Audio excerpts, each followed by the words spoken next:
ಕೇಂದ್ರ ಮೀನುಗಾರಿಕೆ, ಪಶುಸಂಗೋಪನೆ ಮತ್ತು ಹೈನುಗಾರಿಕೆ ಸಚಿವಾಲಯವು ದೇಶದ ಮೀನುಗಾರಿಕಾ ಕ್ಷೇತ್ರದಲ್ಲಿನ ಮಹತ್ವದ ಪ್ರಗತಿಯನ್ನು ವರದಿ ಮಾಡಿದ್ದು, ಕಳೆದ 10 ವರ್ಷಗಳಲ್ಲಿ ಭಾರತವು ಈ ಕ್ಷೇತ್ರದಲ್ಲಿ ಕ್ರಾಂತಿಕಾರಿ ಬದಲಾವಣೆಯನ್ನು ಕಂಡಿದೆ. 2013-14ರ ಅವಧಿಯಲ್ಲಿ ದೇಶದ ಒಟ್ಟು ಮೀನು ಉತ್ಪಾದನೆಯು 95 ಲಕ್ಷ ಟನ್ಗಳಷ್ಟಿತ್ತು. ಆದರೆ ಪ್ರಸ್ತುತ 2024-25ನೇ ಸಾಲಿನ ವೇಳೆಗೆ ಈ ಪ್ರಮಾಣವು ಸುಮಾರು 198 ಲಕ್ಷ ಟನ್ಗಳಿಗೆ ಏರಿಕೆಯಾಗಿದೆ. ಇದು ಕೇವಲ 1 ದಶಕದಲ್ಲಿ ಶೇಕಡಾ 106ಕ್ಕಿಂತ ಹೆಚ್ಚಿನ ಅತಿದೊಡ್ಡ ಬೆಳವಣಿಗೆಯಾಗಿದ್ದು, ಕೃಷಿ ಪೂರಕ ವಲಯಗಳಲ್ಲಿ ಹೊಸ ಇತಿಹಾಸ ಬರೆದಿದೆ. ಈ ಸಾಧನೆಯ ಮೂಲಕ ಭಾರತವು ಇಂದು ವಿಶ್ವದ 2ನೇ ಅತಿದೊಡ್ಡ ಮೀನು ಉತ್ಪಾದಕ ರಾಷ್ಟ್ರವಾಗಿ ಹೊರಹೊಮ್ಮಿದ್ದು, ಜಾಗತಿಕ ಒಟ್ಟು ಮೀನು ಉತ್ಪಾದನೆಗೆ ಪ್ರತಿಶತ 8ರಷ್ಟು ಬೃಹತ್ ಕೊಡುಗೆಯನ್ನು ನೀಡುತ್ತಿದೆ. ಈ ಬೆಳವಣಿಗೆಯು ಅಂತಾರಾಷ್ಟ್ರೀಯ ಮಟ್ಟದಲ್ಲಿ ಭಾರತದ ಆಹಾರ ಭದ್ರತೆ ಮತ್ತು ಆರ್ಥಿಕ ಬಲವನ್ನು ಸಾಬೀತುಪಡಿಸಿದೆ. ಜೀವನೋಪಾಯದ ಭದ್ರತೆ ಮತ್ತು ಆರ್ಥಿಕತೆಯಲ್ಲಿ ವಲಯದ ನಿರ್ಣಾಯಕ ಪಾತ್ರ. ಮೀನುಗಾರಿಕೆ ಮತ್ತು ಜಲಚರ ಸಾಕಾಣೆ ವಲಯವು ಕೇವಲ ಆಹಾರೋತ್ಪಾದನೆಗೆ ಸೀಮಿತವಾಗದೆ ದೇಶದ ಆರ್ಥಿಕತೆಯಲ್ಲಿ ಅತ್ಯಂತ ನಿರ್ಣಾಯಕ ಪಾತ್ರವನ್ನು ವಹಿಸುತ್ತಿದೆ. ಈ ವಲಯವು ಇಂದು ದೇಶದ ಸುಮಾರು 3 ಕೋಟಿ ಮೀನುಗಾರರು ಮತ್ತು ಮೀನು ಸಾಕಣೆದಾರರಿಗೆ ನೇರ ಹಾಗೂ ಪರೋಕ್ಷವಾಗಿ ಜೀವನೋಪಾಯವನ್ನು ಕಲ್ಪಿಸಿಕೊಟ್ಟಿದೆ.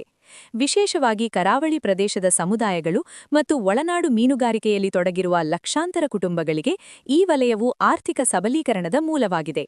ಸಮುದ್ರಾಹಾರದ ರಫ್ತು ವಲಯದಲ್ಲಿಯೂ ಭಾರತವು ಹೊಸ ದಾಖಲೆ ಬರೆದಿದ್ದು, 2024-25ನೇ ಸಾಲಿನಲ್ಲಿ ಭಾರತದ ಸಮುದ್ರಾಹಾರ ರಫ್ತು 62,04,008 ಕೋಟಿ ರೂಪಾಯಿಗಳ ಸಾರ್ವಕಾಲಿಕ ಗರಿಷ್ಠ ಮೌಲ್ಯವನ್ನು ತಲುಪಿದೆ. ಇದು ವಿದೇಶಿ ವಿನಿಮಯವನ್ನು ಹೆಚ್ಚಿಸುವಲ್ಲಿ ಮತ್ತು ಜಾಗತಿಕ ಮಾರುಕಟ್ಟೆಯಲ್ಲಿ ಮೇಡ್ ಇನ್ ಇಂಡಿಯಾ ಉತ್ಪನ್ನಗಳ ಬೇಡಿಕೆಯನ್ನು ವಿಸ್ತರಿಸುವಲ್ಲಿ ಪ್ರಮುಖ ಯಶಸ್ಸು ಕಂಡಿದೆ. ಸರ್ಕಾರದ ಉತ್ತೇಜಕ ಯೋಜನೆಗಳು ಮತ್ತು ಭವಿಷ್ಯದ ಅಭಿವೃದ್ಧಿಯ ದೂರದೃಷ್ಟಿ.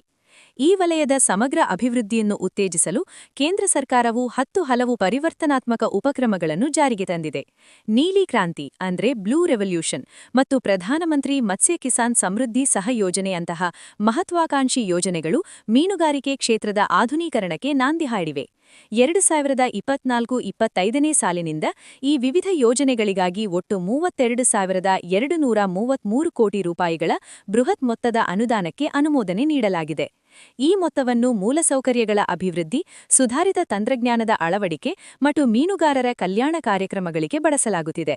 ಸರ್ಕಾರದ ಈ ನಿರಂತರ ಬೆಂಬಲ ಮತ್ತು ಹೂಡಿಕೆಯು ಮೀನುಗಾರಿಕೆಯನ್ನು ಲಾಭದಾಯಕ ಉದ್ಯಮವನ್ನಾಗಿ ಪರಿವರ್ತಿಸುತ್ತಿದ್ದು, ಬರುವ ದಿನಗಳಲ್ಲಿ ಭಾರತವು ಜಾಗತಿಕ ಸಮುದ್ರಾಹಾರ ಮಾರುಕಟ್ಟೆಯಲ್ಲಿ ಅಗ್ರಗಣ್ಯ ನಾಯಕನಾಗಿ ಮಿಂಚುವ ದೃಢ ವಿಶ್ವಾಸವನ್ನು ಮೂಡಿಸಿದೆ.